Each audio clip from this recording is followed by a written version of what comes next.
It started with a flickering taillight as we pulled out of the roadside motel at 10:42 p.m.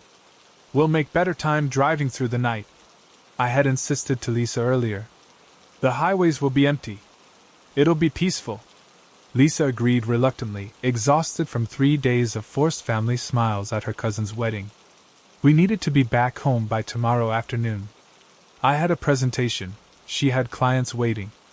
"I can drive the first stretch," I offered. "You always say that," she replied, settling into the passenger seat. "Just wake me halfway." We had been married 7 years, long enough that I knew she'd be asleep before we hit the highway, and that I'd drive the entire night rather than wake her. Long enough that she knew this too, but we maintained the pretense. The motel parking lot was poorly lit, the asphalt cracked and sprouting weeds. Lisa was scrolling through her phone, the blue light casting harsh shadows across her face. "No service," she muttered. "1 bar. Wait, gone again. We're in the middle of nowhere," I reminded her. "Should pick up once we hit the interstate." 15 minutes later, we merged onto the interstate. The highway stretched before us, a dark ribbon cutting through darker land.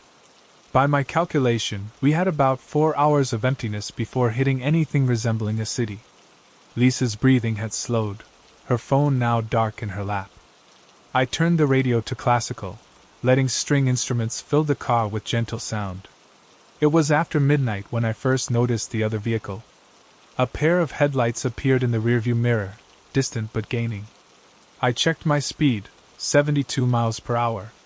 The headlights grew larger, then slowed as they approached, matching my speed about 50 yards behind. 5 minutes passed. Then 10. The headlights maintained their distance, never falling back, never advancing. Just following. I tried to make out the vehicle, an SUV maybe, or a pickup truck. Something larger than our sedan. The headlights sat higher than ours would have. I increased my speed to 75. The headlights behind us adjusted accordingly. They matched. Still there, same distance. I eased back down to 70, uncomfortable with pushing faster on the unfamiliar road. The headlights followed suit. "Are you racing someone?" Lisa's voice startled me. She was half awake, eyes still closed. "No. Just checking something. Go back to sleep." I glanced in the mirror again. The headlights were still there. I told myself it was nothing. Just someone who found it easier to follow another vehicle's taillights through the darkness. Yet I couldn't shake a growing sense of unease. Exit 67 approached, announcing, "Millville 2 miles."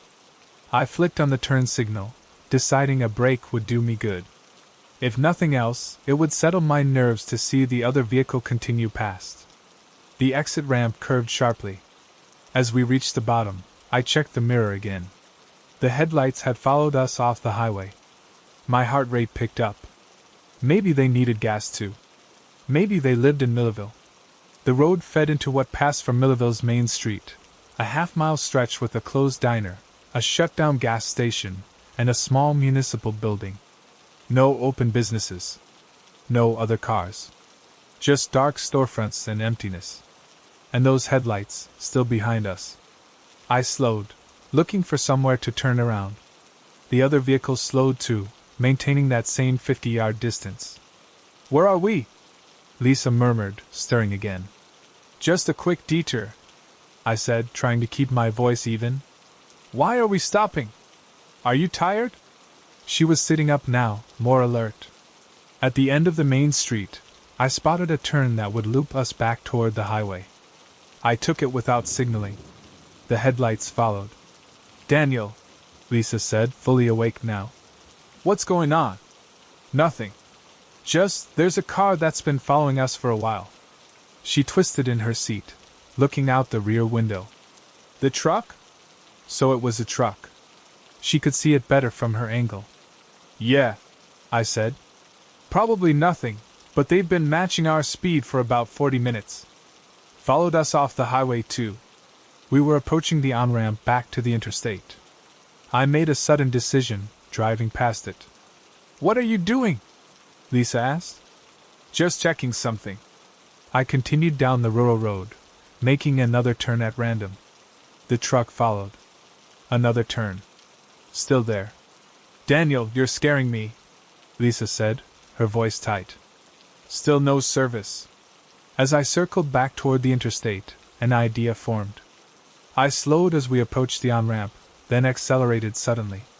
The tires screeched, and Lisa grabbed the dashboard. "What the hell?" The truck hesitated at the on-ramp, then followed, headlights bobbing as it navigated the uneven pavement. "They're still there," Lisa said, now watching the mirror too. "Should we call the police?" "No service, remember?" I checked the mirror again. "Besides, they haven't actually done anything. Just followed." "For how long?" I glanced at the clock, 1:17 a.m. "About an hour now." We drove in silence for several minutes, the truck maintaining its distance. The highway stretched empty before us, miles of darkness broken only by our headlights. "I'm going to try something," I said finally. When we reached a straight stretch with a wide shoulder, I hit the brakes hard, pulling over and stopping. The truck's headlights grew larger in the mirror as it approached, then slowed. "What are you doing?" Lisa hissed. "Are you crazy? If they're just some innocent driver, they'll pass us now." The truck slowed to a crawl as it approached, then stopped about 30 yards behind us, hazard lights flashing. "They're stopping too," Lisa whispered. "Why are they stopping?" My mouth went dry. This wasn't what I'd expected. I'd thought they would pass us, maybe give a curious look before continuing on their way. "Maybe they think we're having car trouble," I suggested, not believing it. "Then why aren't they pulling up beside us? Or in front?" Lisa asked. "Why just sit there?" We sat in silence, the truck's headlights illuminating our car's interior. I could see Lisa's face clearly now, pale and drawn with fear. "Start driving," she said after a minute had passed. "Now." I didn't argue. I accelerated quickly. The truck's hazards switched off, and it followed. I pushed the car faster, watching the speedometer climb past 80, then 85. The truck kept pace. "We need to get to a town, a gas station, anywhere with people," Lisa said. I nodded, scanning for any sign of civilization. Nothing but occasional reflective markers and the endless tunnel of our headlights. "There's something else," I said, eyes fixed on the mirror. "Their headlight, one of them is flickering." Lisa turned to look. "I don't see it. It's subtle. But it's there." She was quiet for a moment. "What does that matter?" I shook my head. "It just seems familiar somehow." The next few miles passed in tense silence. I kept checking the mirror, kept seeing those headlights, one steady, one with an almost imperceptible flicker. Then it hit me. "Lisa," I said slowly, when we left the motel, "did you notice anything about our car?" "What?" "No." "What are you talking about?" "The taillight. I noticed it was flickering when we pulled out." She stared at me. So their headlight is flickering in exactly the same way. That's just a coincidence." "Maybe." Something was forming in my mind, a thought too strange to articulate. The truck was still behind us, still maintaining that same distance. It looked like a newer model, dark-colored. Except for that flickering headlight. "I want to try something else," I said. "When I count to 3, look at the truck and tell me if you can see the driver." We both glanced at the mirror simultaneously. "I can't see anything," Lisa said. "The headlights are too bright." I nodded slowly, a cold feeling settling in my stomach. "Neither can I." "Lisa, when was the last time we saw another vehicle? Besides the truck?" She thought for a moment. "Before I fell asleep, I guess. That was hours ago." "So? It's the middle of the night on a rural interstate. But not a single car? Not even going the other direction?" She was quiet, realizing I was right. The highway had been completely empty, in both directions, for hours. My thoughts were interrupted by a sign. "Rest area 1 mile." "We're stopping," I decided. "What?" "No. There won't be anyone there this time of night." "Exactly. Just us and them." I want to see who's driving that truck. Daniel, this is crazy. We should keep going until we find a town. There's nothing for at least 50 miles. This is our chance to confront them. The rest area appeared on the right. I pulled in, parking under an overhead light. The truck followed, stopping at the entrance, headlights aimed directly at us. I'm going out there, I said. Lisa grabbed my arm. Don't you dare. We can't just drive all night with them following us. I need to know who they are. Stay here, I said, opening my door. Lock the doors behind me. The night air was cool on my face. The truck's headlights were blinding. I raised a hand to shield my eyes, taking a few steps forward. Hello? I called. Can I help you with something? No response. The truck idled quietly, headlights unwavering, one steady, one flickering slightly. I took another step. You've been following us for over an hour. What do you want? Still nothing. I was close enough now that I should have been able to see the driver, but the cab appeared empty. My heart was hammering in my chest as I continued forward. I was about 20 feet from the truck now, close enough to make out details. As I shifted my position slightly, I could see inside. There was no one there. I froze. The truck was definitely empty. No driver. No passengers. Just an empty cab with the headlights on. I heard a car door open behind me. Daniel! Lisa called. Get back here! But I couldn't move. I was transfixed by the impossible sight before me. Daniel! Lisa's voice was more urgent now. There's something wrong with our car. I turned slowly. Lisa was standing beside our sedan, pointing at something. As I walked back, I saw what had alarmed her. The driver's side door of our car was dented, the paint scratched deeply along the entire side. Fresh damage that hadn't been there when we left the motel. How? I started, but Lisa interrupted. Look at the taillight, she said, her voice tight with fear. I moved to the back of the car. The right taillight was broken, the plastic cover cracked. Behind it, the bulb flickered intermittently. Exactly like the truck's headlight. That's not possible, I whispered. We haven't hit anything. Lisa was pale, her eyes wide. Daniel, look at the license plate. I did, and felt the blood drain from my face. Our license plate was bent, partially obscured by the damage, but still readable. It matched the truck's license plate. Exactly. This isn't happening, I said, backing away from our car. I turned back toward the truck. In the time I'd been examining our car, it had moved closer, now parked under another overhead light. I could see it clearly now. Dark blue, newer model. A long scratch down the passenger's side. A dent in the front bumper that I'd acquired last winter. It was our car. Not just similar, identical. Down to the university parking sticker in the window, and the small crack in the windshield we'd been meaning to fix. Lisa, I said, my voice not sounding like my own. That's our car. She was beside me now, staring at the truck that wasn't a truck at all. No, she said. That's not possible. But it was there before us. Our car, or a perfect replica of it, with the same damage, the same identifying marks. And no driver. We need to leave, I said, grabbing her arm. Now. We ran back to our sedan. As I started the engine, I glanced again at our doppelganger vehicle.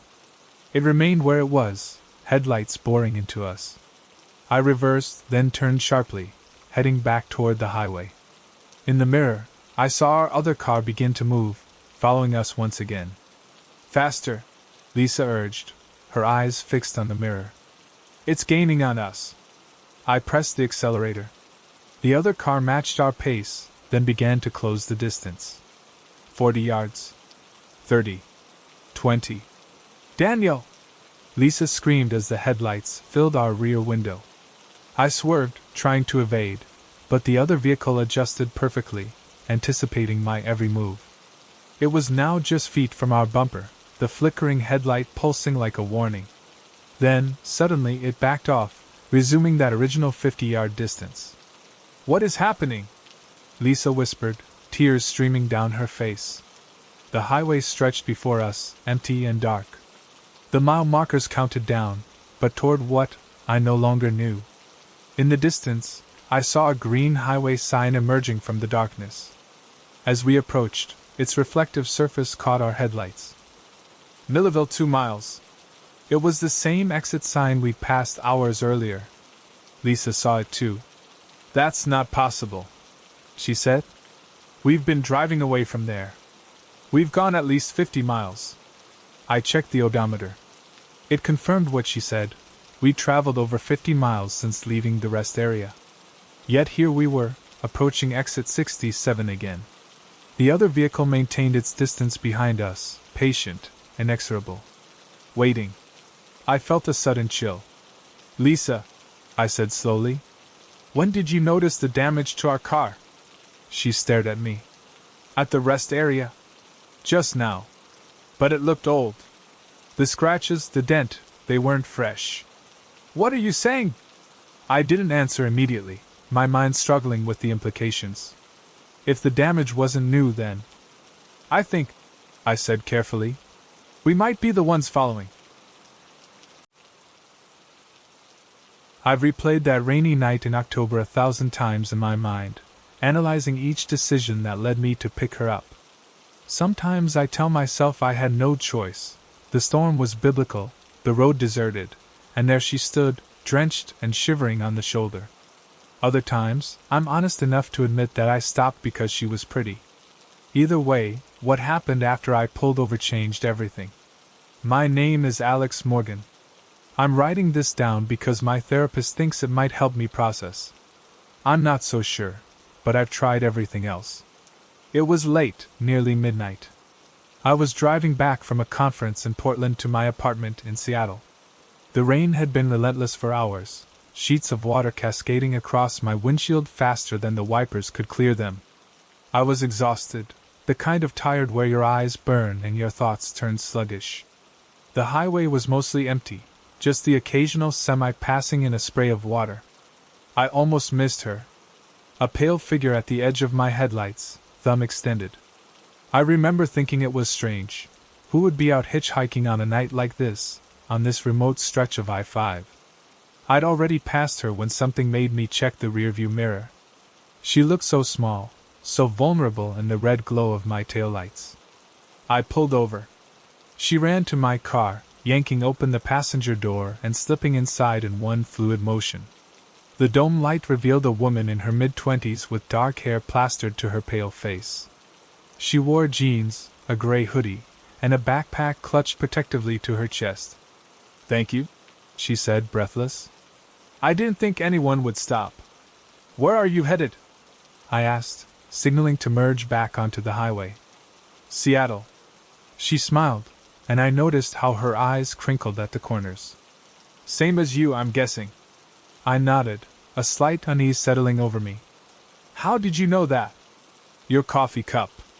She gestured to the cup holder where my travel mug sat with the Seattle Cafe logo. "Plus, this is northbound I-5. Not many places to go besides Seattle from here." It made sense. I relaxed. "I'm Alex," I said. "Ellie," she replied.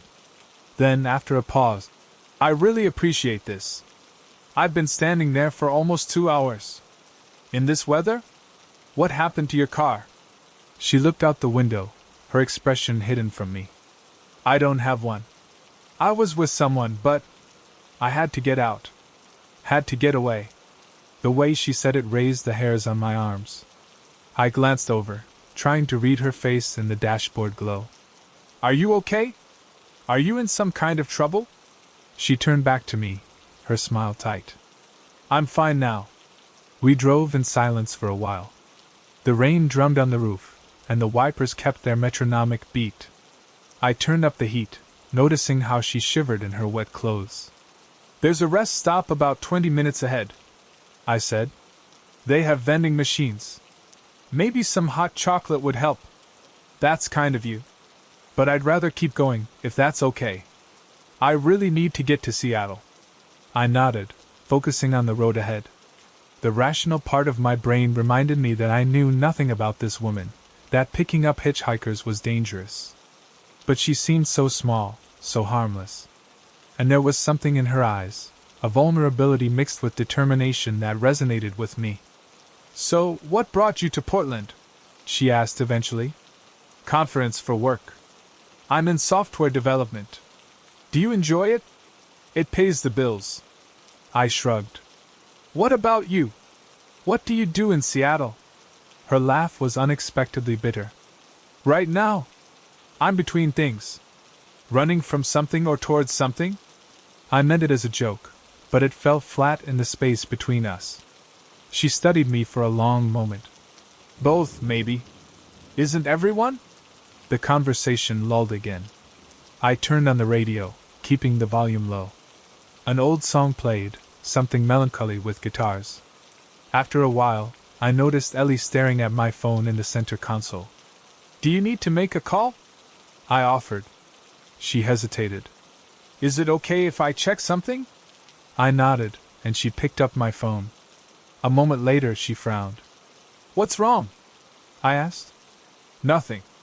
Just checking the weather ahead." She set the phone down. "Looks like the rain will clear by Olympia." Another silence fell. I was becoming increasingly aware of the strange intimacy of the situation. Two strangers in a metal box hurtling through the darkness, the world reduced to the reach of my headlights, and the sound of the rain. "Can I ask you something personal?" she said suddenly. "Sure. Have you ever wanted to disappear? Just leave everything behind and become someone else?" I glanced at her, surprised by the question. "I don't think so. I mean, sometimes I fantasize about quitting my job and backpacking through Europe or something, but not disappearing completely. What if you had to? What if staying meant something worse?" The question hung in the air between us. I wasn't sure how to respond. Before I could formulate an answer, my phone rang. Ellie flinched as if she'd been shocked. The caller ID showed. "Mom, do you need to get that?" Ellie asked, her voice tight. "It's just my mother. She can wait." I declined the call and set the phone down. "You're close with your parents?" She was watching me intently now. "Yeah, I guess. My dad passed a few years ago, but my mom and I talk pretty regularly." "That must be nice," she said softly. "Having someone who wonders where you are." The comment struck me as odd, but before I could respond, she abruptly changed the subject. "Mind if I look at the map? I want to see how much farther." I nodded toward my phone again. She picked it up, this time taking longer with it. When she set it down, I noticed she'd closed all the apps. "Sorry," she said, catching my glance. "Battery conservation habit." Something about her explanation didn't sit right, but I let it go. The rain was finally beginning to ease, and signs for the approaching rest stop began to appear. "Actually, would you mind stopping after all?" Ellie asked. "I could use the restroom." I pulled into the rest area, parking under one of the bright overhead lights. As I turned off the engine, Ellie grabbed her backpack and opened the door. "I'll be right back," she said with a smile that didn't quite reach her eyes. I watched her walk briskly toward the restroom building. Something about her posture had changed. She seemed more purposeful, less vulnerable. I checked my phone and saw that not only had she closed my apps, but she also turned off my location services. A chill ran through me that had nothing to do with the rain. I reopened my recent calls to call my mother back, and that's when I noticed something else. The call from Mom wasn't in my call history at all. I frowned, scrolling through my recent calls. There it was, a call from unknown, at exactly the time my mother had supposedly called. But my phone had displayed Mom on the screen. I was certain of it. My unease deepening, I decided to check my text messages as well. There were several new message threads I didn't recognize, all sent within the last half hour, the time Ellie had been in my car. Each one was to a different number, containing the same text. On I-5. Seattle bound. ETA 1:30 a.m. My heart began to pound. I looked up toward the restroom building. Ellie was nowhere to be seen. I stepped out of the car, the cold air hitting me like a slap. The rain had reduced to a drizzle, but the parking lot gleamed wet under the floodlights. "Ellie?" I called, my voice sounding thin in the vast emptiness of the rest stop. No response. I walked quickly toward the women's restroom, hesitating at the door. "Ellie? Are you in there?" Still nothing. I pushed the door open slightly. "Hello?" The restroom was empty. Back outside, I scanned the rest area. There were only 2 other cars parked some distance away, both dark and seemingly unoccupied. No sign of Ellie. I returned to my car, a sick feeling growing in my stomach. Her backpack was gone too, she'd taken it with her. I picked up my phone again and looked more closely at the text messages she'd sent. One of the numbers had a Seattle area code. I hesitated, then pressed call. It rang 3 times before a gruff male voice answered. "You got her?" I froze, unsure what to say. "Hello? Is she with you?" The voice grew impatient. I hung up, my hands shaking. What had I gotten myself involved in? Who was Ellie, and who was looking for her? I started my car, suddenly desperate to leave. As I pulled out of the parking space, my headlights swept across the edge of the rest area, and there was Ellie, emerging from the trees, walking quickly toward a parked semi-truck I hadn't noticed before. She didn't look back. I should have driven away. I should have put as much distance as possible between myself and whatever Ellie was involved in. Instead, I watched as she approached the truck. The driver's door opened, spilling yellow light onto the wet pavement. A man stepped down, tall, heavy-set, his face obscured by the angle and distance. They spoke briefly. He looked in my direction suddenly, as if Ellie had pointed me out. Even from a distance, I could feel the weight of his stare. That was enough. I accelerated out of the rest stop, heart hammering in my chest. For the remainder of the drive to Seattle, I kept checking my rearview mirror, convinced that the truck would appear behind me. Every set of headlights made my stomach clench. I took a different exit than usual, drove a circuitous route to my apartment building, and parked in a visitor spot rather than my assigned space. Inside my apartment, I double-locked the door and checked all the windows. I tried to make sense of what had happened. The calls from Mom, that weren't from my mother. The text messages Ellie had sent. The man waiting in the truck. None of it added up to anything good. I didn't sleep that night. Or much the following night. I changed my phone number the next day and told my mother to be careful about opening her door to strangers. I didn't explain why, how could I? I barely understood it myself. A week passed. Then 2. I began to relax, to think perhaps I had overreacted. Maybe Ellie was just running from an abusive relationship. Maybe the texts were to friends helping her escape. Maybe the man in the truck was her brother. Then the envelope arrived. No return address. Just my name and address in neat, precise handwriting. Inside was a single photograph, my car at the rest stop that night, taken from a distance. I was visible in the driver's seat, my face illuminated by my phone screen.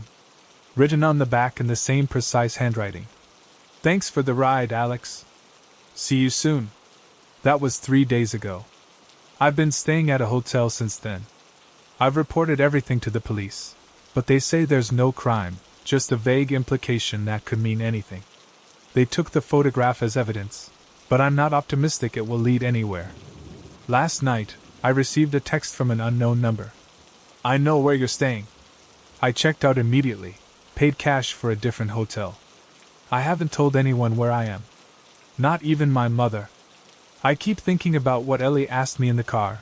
Have you ever wanted to disappear? Just leave everything behind and become someone else? I understand that impulse now in a way I never did before. Because whoever Ellie is, whatever she's involved in, she didn't just pass through my life that night. She pulled me into her orbit. Made me part of whatever dark story she's living. And I can't shake the feeling that our brief encounter was no accident. That she was waiting specifically for me. That of all the cars passing by on that rainy night, mine was the only one she was interested in. Yesterday, I tried to access my banking app and discovered the password had been changed. My email too. Someone has been systematically locking me out of my own life. I'm writing this from a motel room I paid for in cash. The curtains are drawn. The door is locked and barricaded. My new phone is turned off except when I absolutely need it. I haven't been back to my apartment. Haven't been to work. Haven't contacted anyone from my life. Because I don't know who to trust anymore, or how deep this goes. All because I stopped for a hitchhiker on a rainy night in October.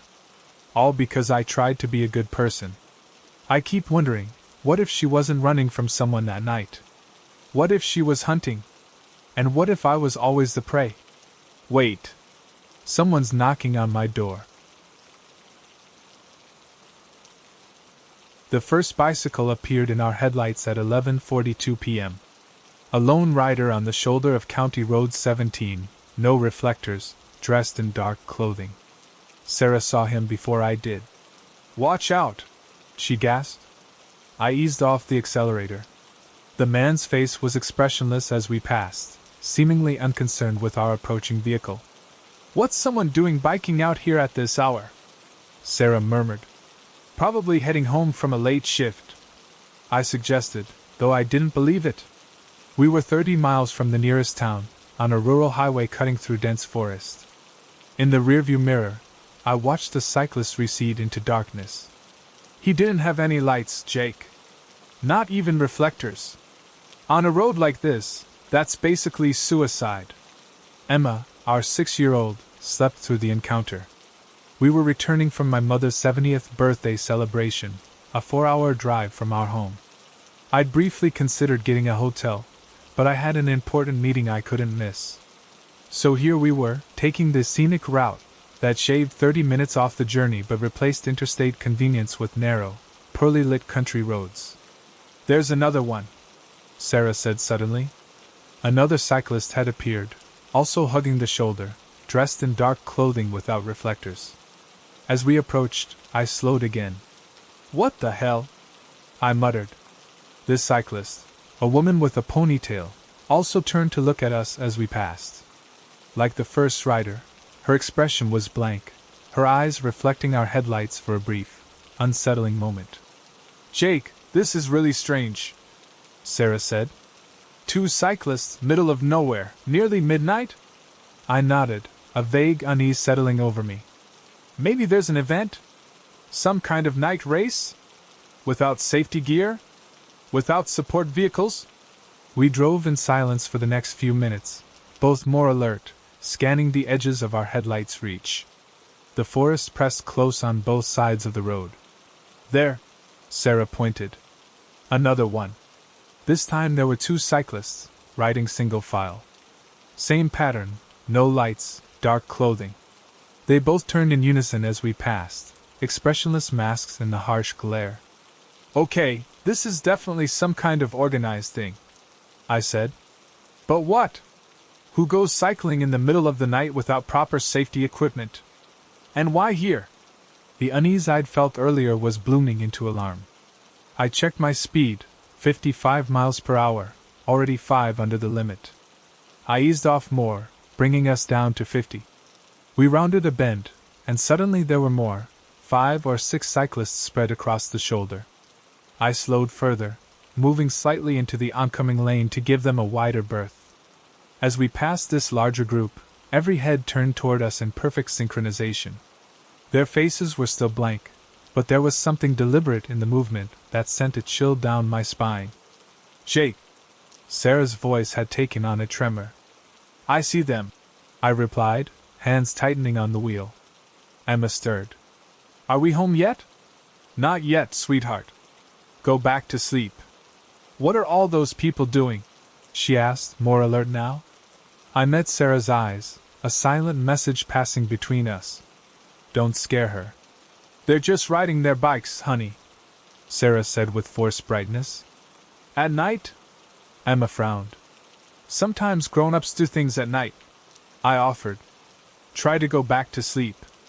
Emma continued looking out the window. "There's lots of them," she observed.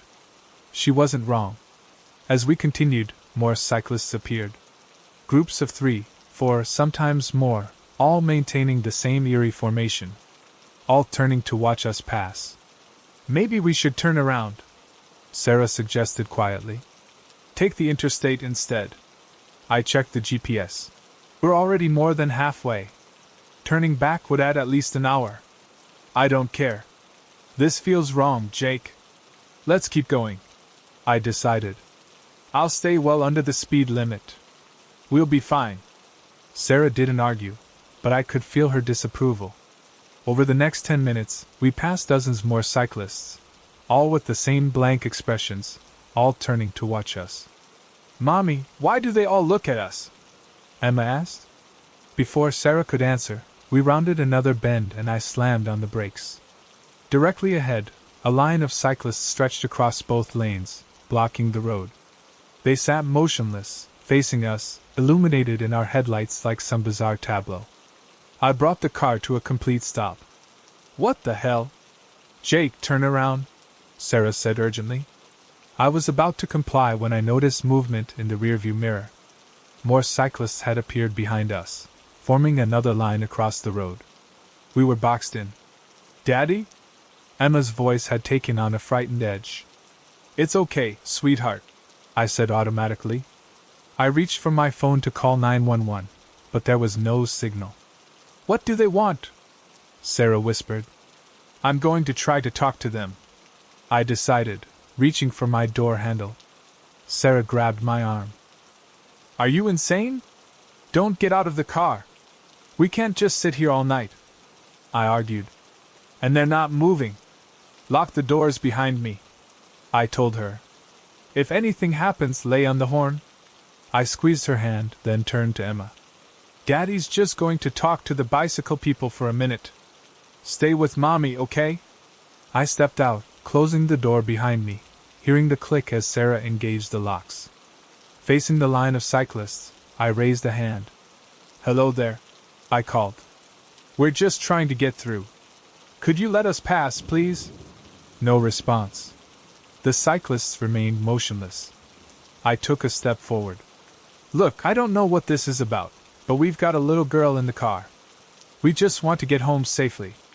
Still nothing. I took another step, closing the distance. Up close, I could make out their faces more clearly. Men and women of various ages, all with that same blank expression. Please, I tried again. We don't want any trouble. The cyclist in the center, a middle-aged man with a neatly trimmed beard, finally spoke. His voice was flat, emotionless. You're already in trouble, Jake. A chill ran through me. How do you know my name? The man didn't answer. Instead, he said, You shouldn't have taken this road. From behind me, I heard Sarah. Jake, get back in the car. Now. I glanced back. Sarah had rolled down her window just enough to call to me. Behind our car, the other line of cyclists had moved closer. What do you want from us? I asked the bearded man. We want you to understand, he replied. Understand what? The consequences. A movement to my right caught my attention. A female cyclist was walking toward our car with something metallic in her hand. Hey! I shouted. Get away from my family! I started to run back, but strong hands grabbed me from behind. Two cyclists held me firmly. Sarah! Lock the windows! I yelled. Too late. The woman reached the car and smashed the passenger window with a tire iron. Sarah screamed. Emma's wail joined her mother's. Stop it! I shouted, struggling. What are you doing? They've done nothing to you. The bearded man stood in front of me. 3 years ago, he said, on this stretch of road. A family of 4. Coming home from a wedding. Do you remember? I stared at him. What? No. I don't know what you're talking about. A dark night like this one. A car swerved into the oncoming lane. Head-on collision. The other driver was killed instantly. A woman. 32 years old. Mother of 2. A cold realization began to dawn on me. The accident on Route 17. I whispered. My wife, the man said, emotion finally creeping into his voice, a deep, implacable anger. The police report said the other driver was texting. They found the phone still in his hand. The message was never sent. That wasn't me.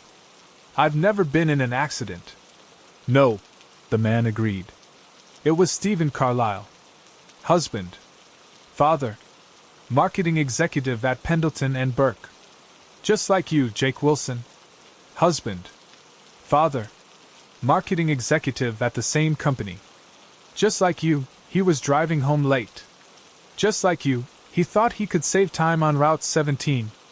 Just like you, he had a meeting he couldn't miss. My blood ran cold. How do you know all this about me? We've been watching you, Jake. For months. Learning your habits. Your schedule. Waiting for the right night. From the car, I could hear Sarah trying to calm Emma. The woman with the tire iron stood by the broken window but hadn't moved to harm them. Please, I begged. Whatever Stephen did, whatever happened to your wife, I'm sorry. But my family had nothing to do with it. Emma's just a child. My children were just children too, the man replied. 7 and 4. Now they're growing up without a mother. So what are you going to do? I asked, voice breaking. Kill us? Kill a child to avenge your wife? What would she think of that? Something flickered in the man's eyes, doubt perhaps. Then his expression hardened again.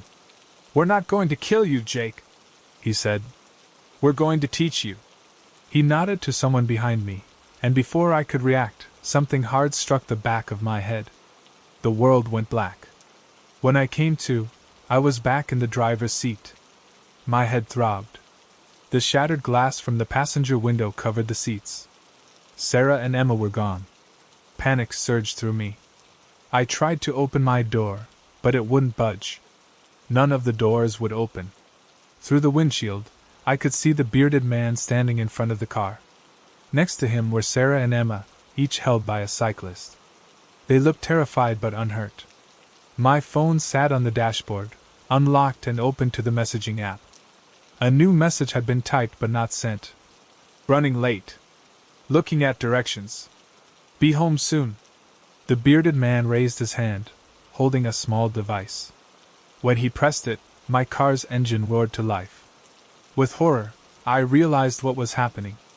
My foot hit the brake pedal, but it went straight to the floor. The accelerator was depressed, stuck somehow. The car lurched forward. I yanked at the steering wheel, but it too was locked in position, aimed directly at where the man stood with my family. No! I screamed, desperately trying to regain control. Stop! Please! The man leaned down to speak to Emma, then guided her and Sarah to the side of the road. The other cyclists formed a protective circle around them. The car continued accelerating, 20 miles per hour, 30, 40, straight toward the bearded man. He stood his ground, watching with that same blank expression. At the last possible moment, he stepped aside. The car shot past him. There was no one else on the road. Just empty highways stretching ahead, my speed still increasing, 50 miles per hour, 60, with no way to stop or steer. In the rearview mirror, the cyclists and my family disappeared around a bend. I was alone in a car I couldn't control. My phone chimed. A text message appeared on the screen. Now you understand. Every time you get behind the wheel, remember this feeling. Remember you're one distraction away from destroying a family. Your wife and daughter will be released unharmed at the next gas station. They'll tell police you lost control of the vehicle and were ejected. They'll look for your body for days before giving up. As far as the world is concerned, Jake Wilson died in a tragic accident on Route 17. The car was now going over 70 miles per hour. I knew it wouldn't stay empty forever. Eventually, there would be a curve I couldn't make, an intersection, another vehicle. The phone chimed again. A final message. The airbags have been disabled. The seatbelt release won't work. The doors won't open. But there is a way out, Jake. You just have to find it before it's too late. I looked around desperately, searching for whatever escape they'd left me. As the speedometer pushed past 80, I realized the night wasn't over yet. And neither was the lesson. The Mojave Desert has a way of swallowing people. I know this because 6 months ago, on a desolate stretch of Nevada highway, I watched it happen to my wife. That night began like any road trip, an argument about directions, fast food wrappers on the dashboard, and the endless ribbon of asphalt disappearing under our headlights. We were relocating from San Diego to Denver, our Honda Civic packed with essentials, the moving truck scheduled to follow a week later. Melissa had insisted we drive through the night. "We'll beat the heat," she'd said. "The desert is cooler after dark." She was right about the temperature but wrong about everything else. It was 2:17 a.m. when our GPS died. One moment it was guiding us through the emptiness with that artificial female voice, the next, black screen. Melissa tapped it, then unplugged and reconnected the charger. "I think it overheated," she said, though that made little sense in the cool night air. "Use your phone," I suggested. "No signal out here." I checked mine. No bars. We'd passed the last gas station almost 90 minutes earlier, and I couldn't remember seeing another car for at least that long. "We just keep heading east," I said, squinting at the horizon. "We'll hit something eventually." Melissa nodded, leaning back in her seat. In the dashboard light, her profile looked like it was carved from stone. We'd been fighting more than usual in the weeks leading up to the move, small things that grew into larger resentments.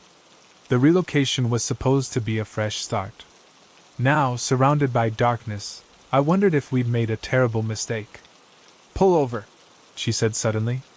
"I need to stretch my legs." I glanced at her. "Here? In the middle of nowhere? Just for a minute. My back is killing me." I slowed the car, easing onto the shoulder. The headlights illuminated scrubby desert plants and rocks, nothing else for miles. When I cut the engine, the silence was absolute. "I don't like this," I said as Melissa unbuckled her seatbelt. "I'll be quick. Keep the headlights on." She stepped out, closing the door quietly behind her. I watched as she walked to the front of the car, stretching her arms above her head, then bending to touch her toes. Normal, everyday movements that somehow looked strange against the vast emptiness of the desert night. I noticed two things simultaneously: a flicker in the headlights and a distant pair of lights on the horizon, another vehicle approaching from the opposite direction. I felt a sudden, irrational surge of relief. We weren't completely alone out here. Melissa had walked to the edge of the headlight's reach, her silhouette growing dim. The approaching vehicle's lights grew brighter, and I could now make out the outline of a large truck. "Melissa," I called through my open window. "Car coming." She didn't respond. She was staring at something on the ground, just beyond where I could see clearly. "Melissa!" Still no response. The truck was getting closer, moving fast. I stepped out of the car, the desert air cold against my skin. "Melissa, come back to the car." She turned then, but not toward me. She was looking at the approaching truck, her face strange in the growing illumination of its headlights. Then she did something I still can't explain. She stepped backward, away from our car, away from the road, into the darkness beyond. "What are you doing?" I called, walking around the front of our car. The truck was close now, its engine a low growl in the silence. Melissa took another step back, then another. I quickened my pace. "There's something out there," she said, her voice oddly calm. "Someone watching." "There's nothing out there," I insisted, reaching the spot where she had been standing. "It's just desert." The truck roared past us, its wake stirring up dust that caught in the beams of our headlights. For a brief moment, the swirling particles looked almost like figures moving in the darkness. "David," Melissa whispered. "Look." I followed her gaze, squinting into the blackness beyond our headlights. At first, I saw nothing. Then, as my eyes adjusted, I detected what might have been movement, a shadow shifting against other shadows, roughly human-sized but strangely fluid in its motions. "It's just the dust from the truck," I said, reaching for Melissa's hand. "Come back to the car." "No." She pulled away from me. There's someone out there. I can see them. Melissa, please. I'm going to check. Are you crazy? We're in the middle of the desert at 2 a.m. But she was already moving, walking purposefully away from the safety of our headlights. I had no choice but to follow. The darkness swallowed us quickly.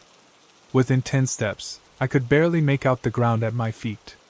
The only real illumination came from behind us, our car's headlights creating long, distorted shadows that stretched out before us like grasping fingers. Melissa, stop, I insisted. This is insane. I saw someone, she repeated. They were watching us. It was your imagination. There's no one out here. She stopped suddenly, her body tense. Listen. I held my breath. At first, there was only silence. Then I heard it, a faint scraping sound, like shoes on sand coming from somewhere to our right. Hello? Melissa called. Is someone there? No response, but the scraping stopped. We need to get back to the car, I said, gripping her arm. Now. This time she didn't resist. We turned, walking quickly back toward the headlights. But something was wrong. The car seemed farther away than it should have been, the beams of light more distant. Are we going the right way? Melissa asked, a note of uncertainty creeping into her voice. Of course we are, I said, though I felt a flutter of doubt. The car's right there. We walked faster, but the distance to the headlights didn't seem to decrease. If anything, they looked even farther away. David. Melissa's voice had taken on a tremor. It's fine, I insisted. Just keep walking. Then the scraping sound came again, closer this time, and from behind us. We both turned, peering into the darkness. Nothing visible, just the endless night of the desert. When we turned back, the headlights were gone. What the? I fumbled for my phone, activating the flashlight. Its beam was pathetically small against the vastness of the darkness, illuminating only a few feet of sand and scrub in front of us. Where's the car? Melissa's voice had risen, edged with panic. It has to be there, I said, turning in a slow circle, sweeping the flashlight around us. No car. No road. Just desert. We couldn't have walked that far, Melissa said, pulling out her own phone. We were only gone for a minute. Her flashlight joined mine, the two beams cutting through the darkness like desperate searchlights. Nothing. We must have gotten turned around, I said, trying to keep my voice calm. The road has to be that way. I pointed in what I thought was the right direction. We started walking, our phone flashlights creating a small bubble of visibility around us. The terrain was flat, dotted with scrubby bushes and occasional rocks, identical in every direction. After 5 minutes of walking, there was still no sign of the road or our car. Melissa stopped, her breathing ragged. This isn't possible, she said. We should have reached the road by now. I checked my phone. Still no signal, and the battery was down to 42%. Melissa's wasn't much better at 37%. Let's try calling 911, I suggested.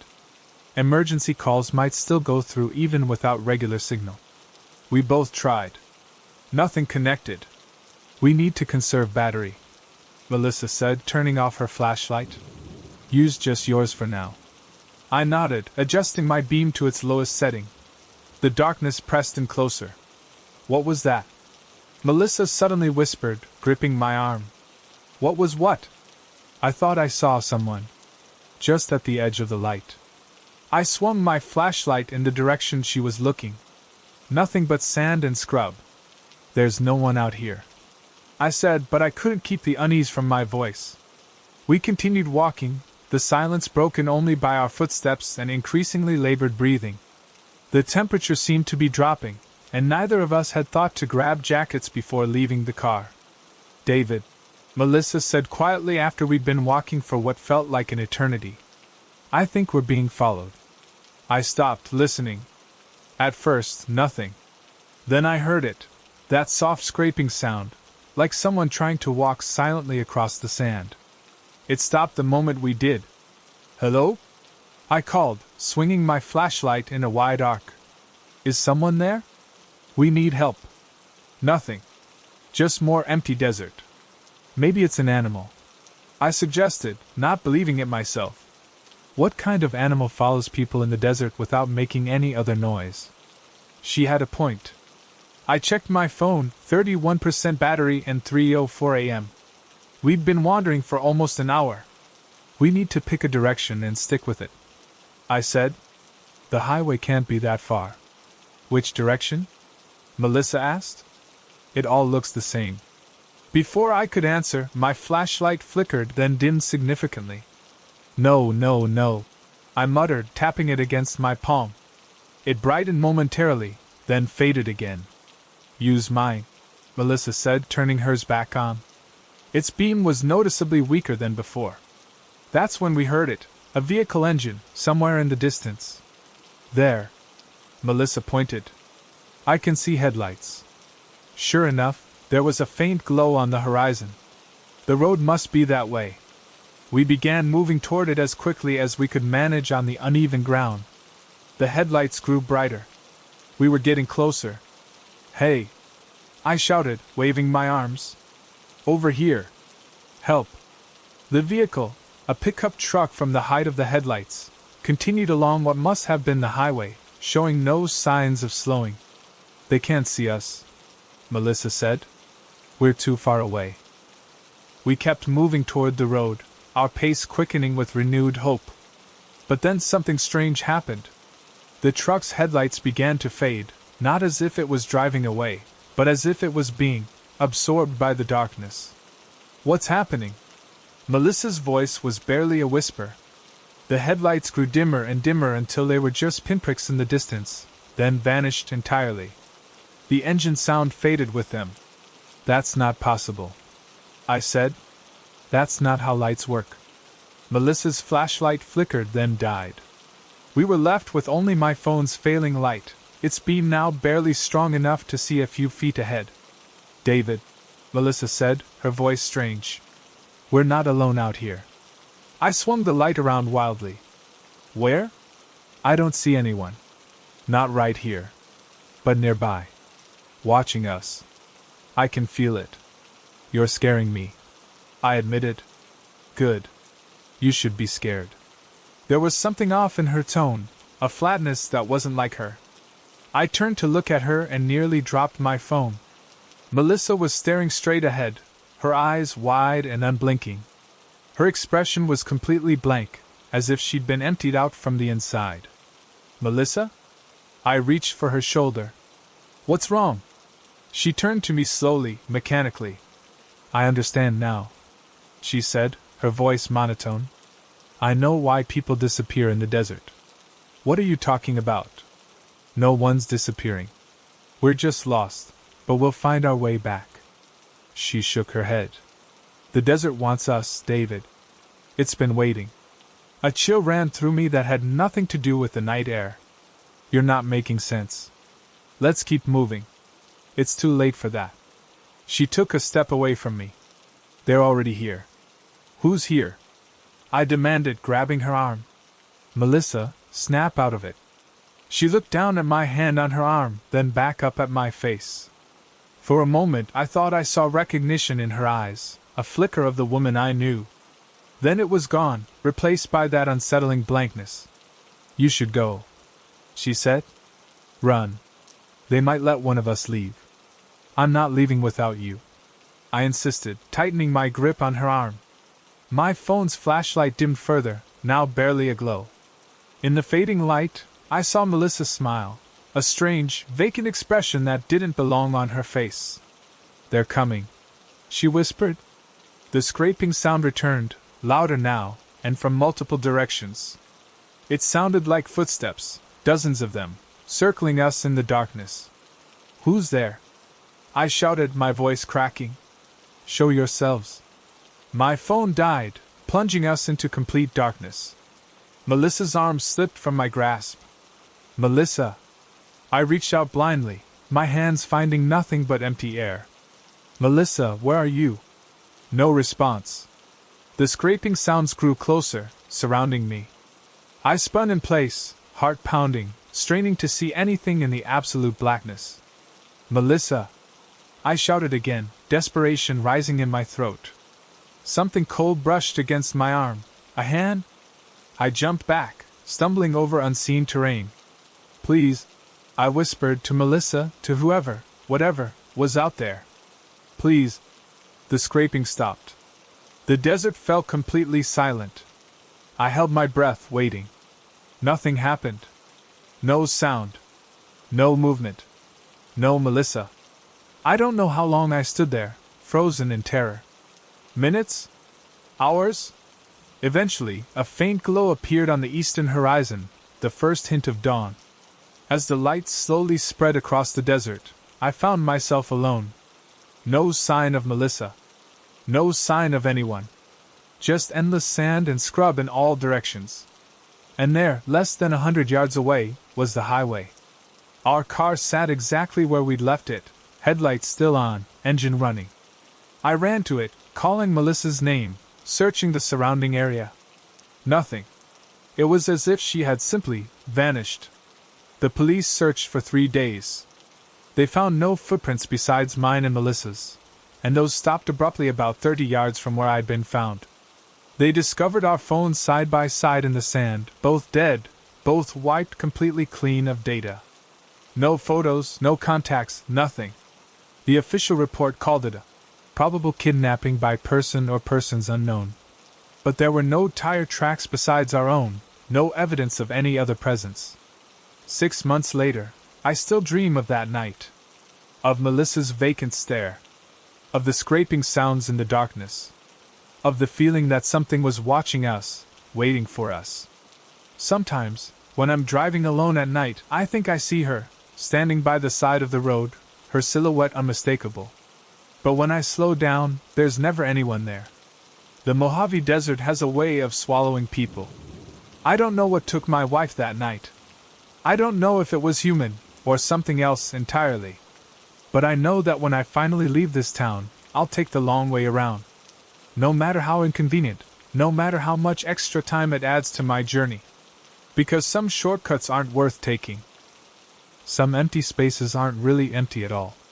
And sometimes, the things that vanish in the night don't want to be found. Thanks so much for watching. I can't express enough how much your support means. The likes, the comments, it all really helps the channel grow. If you enjoyed the video, make sure to hit that like button and share your thoughts in the comments below. I always take the time to read them. And don't forget to subscribe so you never miss out on any new videos. See you next time.